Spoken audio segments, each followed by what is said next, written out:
My dear son-in-law left me a voicemail on a Tuesday morning, in the most casual voice imaginable, like he was reminding someone to pick up milk on the way home, telling me to get out of my own house.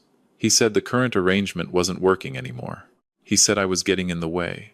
11 seconds. That's all it took. And before he hung up, he called me by the wrong name. Not even close. Completely wrong. 4 years sleeping under my roof. 4 years eating food I bought. Driving a truck I co-signed for. Living inside a life I built from nothing with my own 2 hands. And he couldn't be bothered to remember what to call me. I've played that voicemail back more times than I can count. Not because it still hurts, but because I want to remember exactly how it felt the very first time I heard it. I was standing in my workshop in Portland, Oregon. Rain drawing long lines down the window behind the bench. A cup of coffee going cold beside the brass compass I'd been restoring. I didn't call back. I didn't move. I just placed my phone face down on the table, picked up the compass, and got back to work. That was the moment I had been waiting for. For 3 months. I needed a signal. He had just given me one. My name is Raymond Aldridge. I'm 62 years old. I spent 33 years designing bridges, not the glamorous suspension kind with the cables and the photographs, but the kind that holds up under ice and pressure, and 1,000 loaded trucks per day for half a century, without anyone noticing. The invisible work. The work that only gets attention when it fails. And that profession teaches you one thing above everything else. A structure looks completely solid right up until the moment it doesn't. The failure is never a surprise to the person who has been reading the load calculations all along. I had been reading the load calculations on my son-in-law for 4 years. I knew exactly what I was looking at.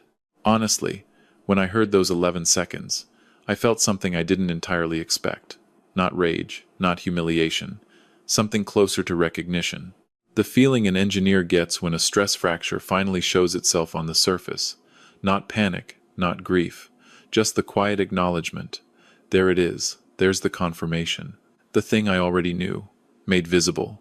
My daughter Claire married Marcus Stell when she was 31. I tried to like him. I want to be clear that I put real effort in. He was polished in the way that people are when they've spent years practicing the appearance of a thing rather than living it. He laughed at other people's jokes a half beat after everyone else, like he was waiting to see which way the room committed before he joined in. He shook hands with both hands, the grip that announces confidence it doesn't entirely feel. My late wife Eleanor would have read him in 5 minutes flat. She understood people the way I understand load-bearing structures, intuitively, completely, without needing to explain herself. She died 9 years ago. I have been navigating on my own compass ever since. The first year, Claire and Marcus lived up in Tacoma. Marcus ran what he described as a boutique supply chain consultancy, the nature of which I'd had explained to me 3 separate times, and still couldn't fully trace to a specific service or actual invoice. Claire worked as a radiographer at a hospital there. Then Marcus experienced what he called a contraction in the market. Clients had consolidated. Margins had compressed. The timing was simply difficult. Claire was newly pregnant. They asked if they could come stay with me in Portland for a few months while Marcus rebuilt his client base and they got their footing. I said yes before they finished asking. I didn't hesitate. Claire is my only child. My house has 4 bedrooms. I rattle around in it alone. Of course I said yes. Their daughter Lily was born 6 weeks after they moved in. She is the most important person in this story, and I want to establish that before I tell you everything else. Lily is 4 years old, and completely certain about everything, and she makes the world feel like something worth protecting. Everything I did with her at the center of it. The few months became a year, then 2, then 3.5. Marcus's contraction had no floor. He worked sporadically from my kitchen table, billing himself as a logistics strategist, which in practice involved a significant number of phone calls taken in my driveway and a very small number of documented client outcomes. Claire picked up shifts at a clinic nearby. Between them, they might have cleared $50,000 in a good year. Their spending suggested considerably more. 2 car payments, including a truck Marcus claimed he needed for reasons I never fully traced. A wardrobe for Marcus that Claire quietly described as necessary for credibility. Long weekends in Bend and Cannon Beach that Marcus called relationship maintenance trips. A business line of credit I had co-signed at his request, backed by one of my investment accounts. He had described it as a bridge loan, The word bridge means something very specific to me. It didn't mean the same thing to him. I want to pause here for a second, because I know what some of you are thinking. You're thinking, why did you let it go on? 4 years. Why didn't you say something sooner? And I've asked myself the same question enough times that I think I finally have an honest answer. It wasn't that I didn't see it. I'm an engineer. I see structural problems. The issue was that I had spent so long believing that the job of a good parent was to absorb, to hold the weight, to keep the structure standing regardless of what it cost. I thought generosity and surrender were the same thing. It took 4 years and 11 seconds to understand they were not. The shift in Marcus's behavior happened gradually, then all at once. He began treating the house as a management opportunity. He reorganized my workshop without asking, moving my instruments to a corner shelf to make room for a rowing machine he used exactly twice. He started replacing the word please with the phrase we need to, as in, we need to talk about the cable bill, or we need to figure out the schedule for the front bathroom, my front bathroom, in my house. He suggested on 2 occasions that the workshop space was underutilized and might function better as a play area for Lily. He mentioned once, casually at breakfast, that a neighbor down the street had found real peace at an assisted living community in Lake Oswego. He said this without irony. He said it with the mild, concerned expression of someone doing you a favor. Claire said nothing. She was exhausted. She was working and raising a child and trying to hold a marriage together, and I think she had been inside the situation long enough that she'd lost the ability to see its shape. I understood that. I didn't hold it against her. But I noticed, the way I notice everything. The worst moment came on a Wednesday evening in March. Marcus was talking about a renovation he wanted to make to the back deck. Our deck, he called it, and I mentioned, quietly, that any structural modifications would require my approval since I held the deed. He looked at me across the table with that half-beat delay, the one where his face reorganizes itself, and said, "Raymond, no one is questioning the paperwork, but Claire and I are the ones who are actually here." Claire was refilling Lily's cup. Lily was drawing something on the back of an envelope. Nobody spoke. I excused myself, went to the workshop, closed the door behind me. I sat there for a long time. I restore old nautical instruments, compasses, barometers, sextants, marine chronometers.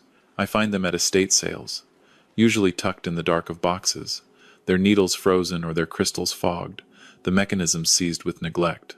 I bring them back.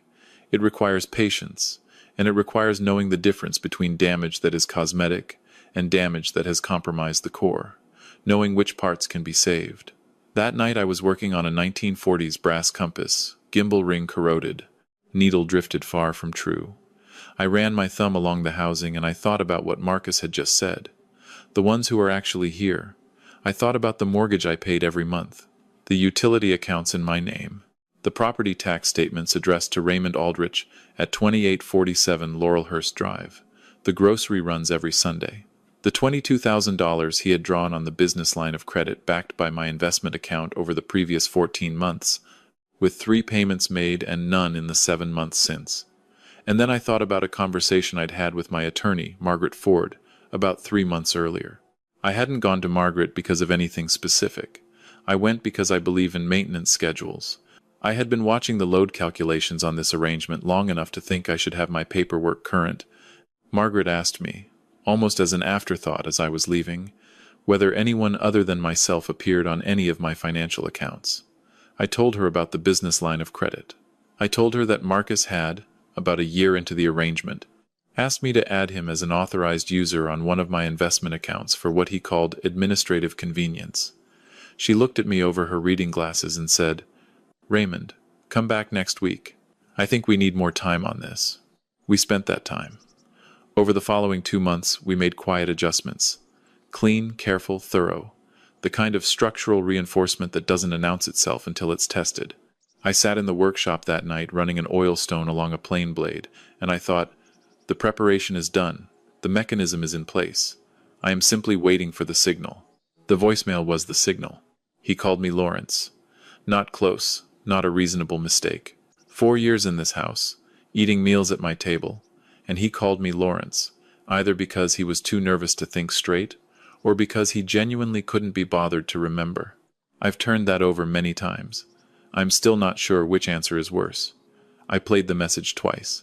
Then I set the phone face down and got back to work. The compass needle needed just a little more.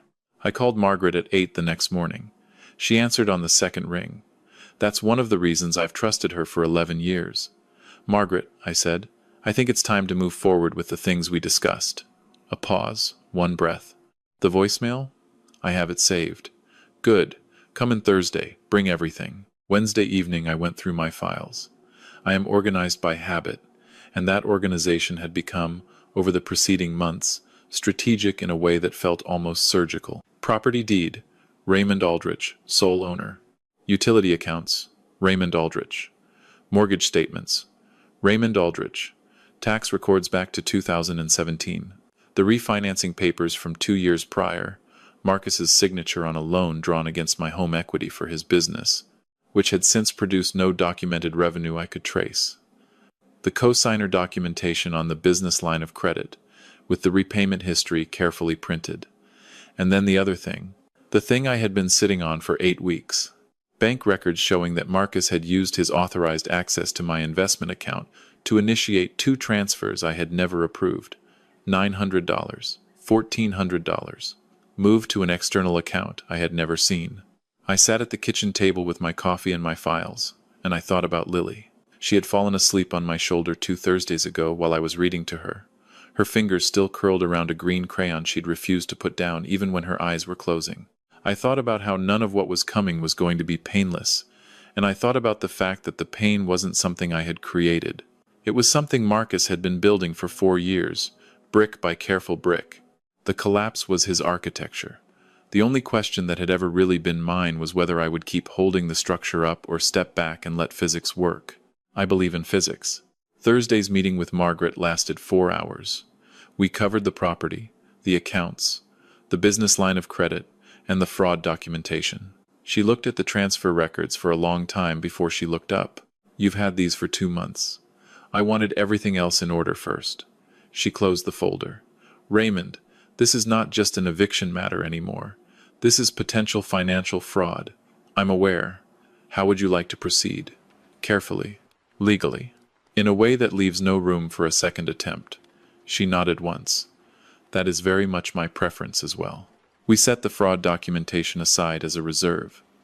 The eviction and financial separation would move first. The other card I would hold until I needed it, or until I didn't. I drove home that evening through the November rain, the Willamette reflecting city lights through the windshield. I've lived in Portland 20 years. Eleanor loved the rain here. She said Portland didn't try to look beautiful, it just was. I made dinner that night and sat at the table with Claire, Marcus, and Lily. Marcus was on his phone through most of the meal. Lily wanted to tell me about a dream involving a talking lighthouse that was also, somehow, a school bus. I listened to every detail. After dinner I did the dishes. Marcus did not offer to help. I noticed this without any particular emotion, not anger, not contempt. Just the calm, clear-eyed observation of someone who has already made every decision that matters and is simply watching the approach. The 30-day notice was served by a process server on a Monday morning. I was having breakfast at a diner on Hawthorne with my friend Hank Overbeck, who I've known since graduate school, and who was the only person I had talked to about any of this in the 4 years it had been unfolding. Hank listened to everything over eggs and black coffee. He asked 1 or 2 questions. Then he said, Raymond, it's about time, and changed the subject to the Blazers. My phone began ringing at 9:53 a.m. Marcus. Then Claire. Then Marcus again. I turned the ringer off and ordered a second cup. The notice was precise. Raymond Aldrich, sole owner of the property at 2847 Laurelhurst Drive, Portland, Oregon, was formally requesting that current occupants, Marcus and Claire Stell, either enter into a rental agreement at market rate, $2,200 monthly, consistent with comparable properties in the area, or vacate the premises within 30 days. Failure to comply would initiate formal eviction proceedings under Oregon Revised Statute 105.105. I had asked Margaret to include the statute number. Specificity is a form of respect for your own position. I answered Claire's call that evening. She was crying, which I had anticipated, and I let her go for a while before I said anything. Dad, you can't do this. Where are we supposed to go? What about Lily? Lily is always welcome with me. The question is where the four of you will be living. And right now you have 30 days to figure that out. Marcus says this is illegal. He says you can't evict family. I have owned this house for 20 years, Claire. My name is on every document that has ever been associated with it. The law is quite clear. He's talking to an attorney. He's welcome to. Mine is Margaret Ford. She's been practicing Oregon property law for 26 years. He should mention her name to whoever he calls, as a professional courtesy. Silence on the line. A long one. Then, quietly, why didn't you just come talk to us? I thought about the Wednesday dinner, the ones who are actually here. I thought about 4 years of small erosions, the instruments moved to a corner shelf, Eleanor's photograph taken off the mantel because Marcus mentioned once that it made the room feel heavy, the casual, steady work of making me feel like an inconvenience in my own life. I've been talking, I said. I've been talking for 4 years. She didn't have an answer for that. I told her I loved her, that nothing about this changed that, and that the most important thing she could do was think clearly about what she actually wanted her life to look like. Then I hung up and went to the workshop. I sat with the compass for a long time without touching it, just holding it. If you have ever been the person in the room who was too polite, or too afraid, or too tired, to say what needed to be said, I want you to hear something directly. Staying quiet is not the same as being gracious. Sometimes, silence is simply the long, slow way of erasing yourself. You tell yourself you're being patient, being generous, being the bigger person, but there comes a point where none of those things are true anymore. You're just choosing disappearance over conflict, and calling it love.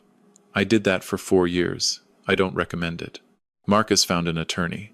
Margaret received a letter from a firm in Beaverton, asserting that her client had established a reasonable expectation of continued tenancy by virtue of his 4-year occupancy, and could not be removed without demonstrated cause. Margaret's response was 1 page. It cited the deed, the absence of any rental agreement, the absence of any documented financial contribution to housing costs by the named occupant, and 4 years of utility, mortgage, and tax statements under my name alone. In the final paragraph, she noted that her client was in possession of documentation regarding potentially fraudulent financial activity by the occupant, and that this documentation had been preserved and was available to law enforcement upon request. Marcus's attorney did not respond. The 30 days expired on a Thursday. By that point, Claire and Marcus had located a 2-bedroom apartment near the Reed College neighborhood, $1,400 a month. I know this because Claire told me, in a phone call that was the first genuinely honest conversation we had managed in years. She sounded exhausted, but underneath the exhaustion was something I recognized.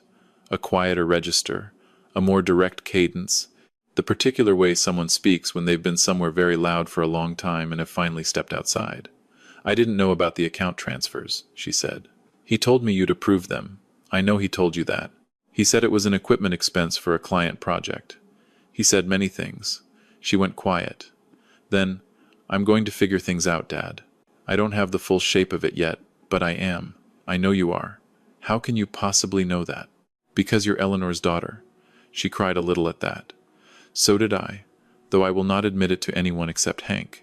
The morning they moved out, I sat on the back porch with my coffee and didn't watch. I could hear everything, the truck idling in the driveway, the voices, the particular kind of noise that leaving makes in a house. Around 9:30, Lily knocked on the porch door, still in her pajamas, holding a drawing. "This is for you, Grandpa," she said. It was a house with a yellow sun over it and 2 figures in the yard, one tall, one very small. I held it carefully. "Who is this tall one?" "That's you." "And this one?" "Me." "Where are we going?" She considered this with the absolute certainty of a 4-year-old. "Nowhere. We live there." I held her until Marcus called her name from the driveway. "I want to be honest with you. I'm not sure I have words adequate to that moment. What I can tell you is this. I have spent 15 years restoring old instruments. I have taken broken, neglected, presumed hopeless things and brought them back, piece by piece, with patience and the right tools." And Lily standing on that porch with that drawing in her hands felt like proof that some things were never broken. They just needed the noise around them to finally go quiet. The business line of credit resolved 2 weeks later. The backing collateral separated.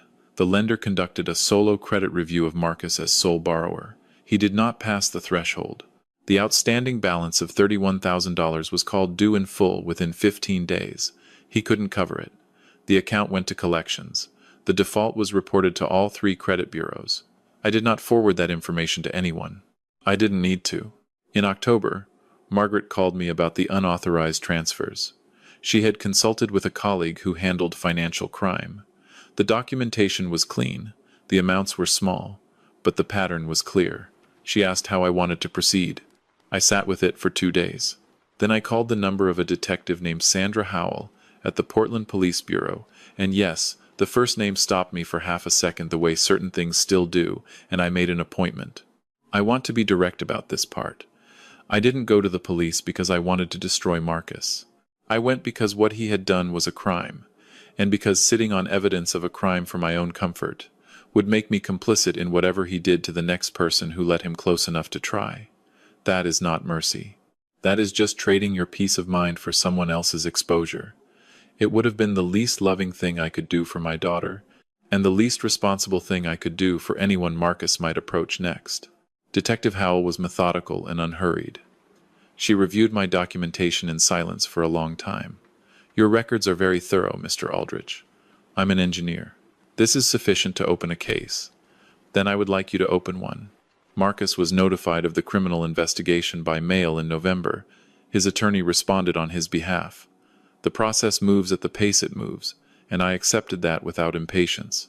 A failing structure doesn't collapse on your schedule. You observe, you document, you wait for the math to complete itself. I found out through Claire, not through any legal channel, that by December she had initiated a separation. She called me on a Sunday evening, her voice different in a way I noticed immediately, quieter, more present, less like someone managing a situation and more like someone who had finally stopped performing the management of it. He transferred money from your account, she said. I know you didn't approve it. He told me you did. He told me you knew about a lot of things. A pause. I keep thinking about all the things he told me you knew about. I imagine there were several. Dad. Her voice shifted. I'm sorry for all of it, for not seeing it sooner, for not saying anything when he talked to you the way he did, for letting it go on as long as I let it go on. You were in it, I said. It's very hard to see from inside. You saw it. I was on the outside. That's the only real advantage of getting older. The view eventually gets clearer. She laughed, and surprised herself by laughing, and we talked for nearly 2 hours. The longest we had talked in years. She told me about Lily's new preschool 2 blocks from the apartment, about picking up more shifts, about the specific relief of a smaller space that was entirely hers.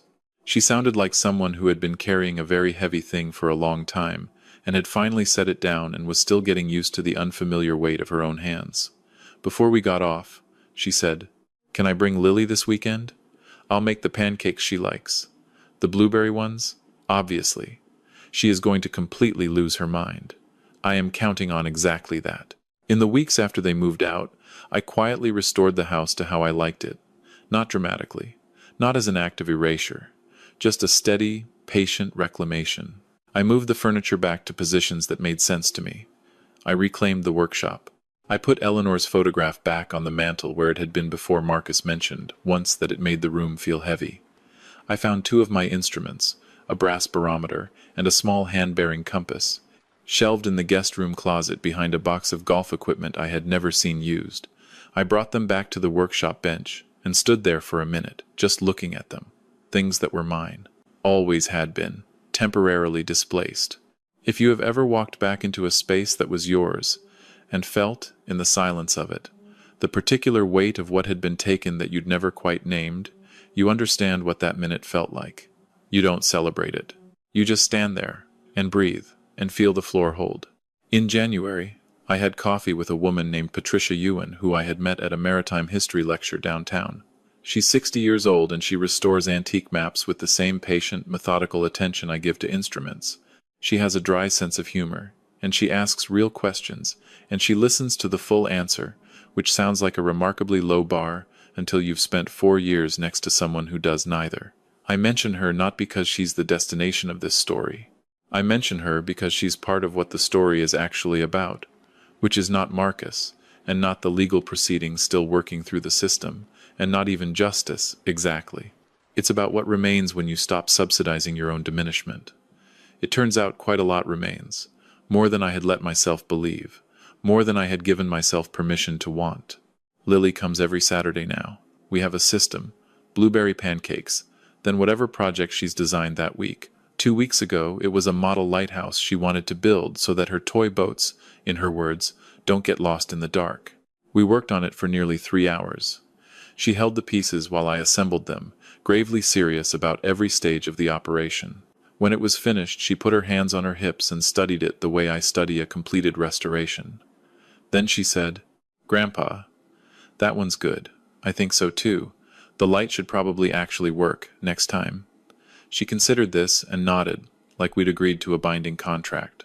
I don't think much about Marcus anymore. His case is still moving through the system, and Margaret keeps me informed of the significant developments, and I respond when I need to, and otherwise I let it run the way a well-designed mechanism runs, without requiring my constant supervision.